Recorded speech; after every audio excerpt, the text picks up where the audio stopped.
Ramesh twelve Ramesh என்ற YouTube சேனலில் இருந்து எஸ்கேடி கந்தசாமி கவுண்டர் ஜனகம்பை இந்த ஏரியாவில் முன்னோடி விவசாயி அவர்கள் இப்போ விவசாயம் பண்ணி இருக்கிற அந்த தோட்டத்தில் இருந்து நான் பேட்டி எடுத்துகிட்ருக்கேன். ஐயா வணக்கங்க ஐயா.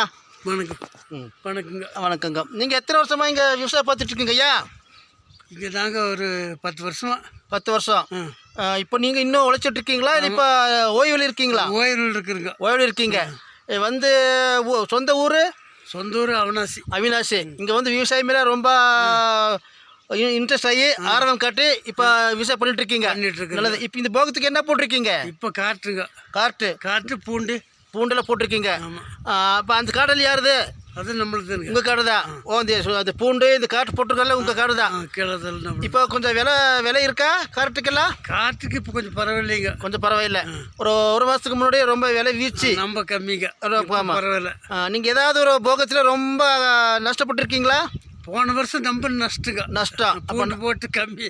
என்ன 100 வெறும் 60-70 தானே. சரி. அப்போ அந்த டைமில் சோர்வடையாமல் அடுத்த போக பண்ணுங்க. ஆமாம், நன்று அப்படிதான் பண்ணணும்.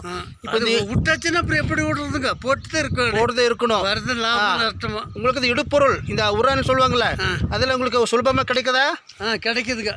இது வங்கி மூலமாக வாங்குறீங்களா? இல்லை நம்ம இங்கே தனியார்கிட்ட வாங்கிக்கிறோம். ஆனால் எங்களுக்கு கிடைக்கும். நல்லா போட்டிருக்கிறீங்க. இப்போ செலவும் நிறைய உங்களுக்கு இருக்கு. ஆமாம், செலவு இருக்குதுங்க. ஒரு நல்ல விலை கிடைச்சதா உங்களுக்கு ஒரு கட்டுவலி. கண்டிப்பாங்க. இல்லாமல் தான் கஷ்டம். அதுக்காக நீங்கள் என்றைக்குமே வந்து இதை விடக்கூடாது. இல்லைங்க. இந்த மண்ணு தான் உசுறு உங்களுக்கு. சரிங்கய்யா, இவ்வளோ நேரம் எனக்கு டைம் எடுத்து எனக்கு பேட்டி கொடுத்ததுக்கு ரொம்ப வணக்கங்கய்யா. வணக்கம். ஓகே. மெதுவாக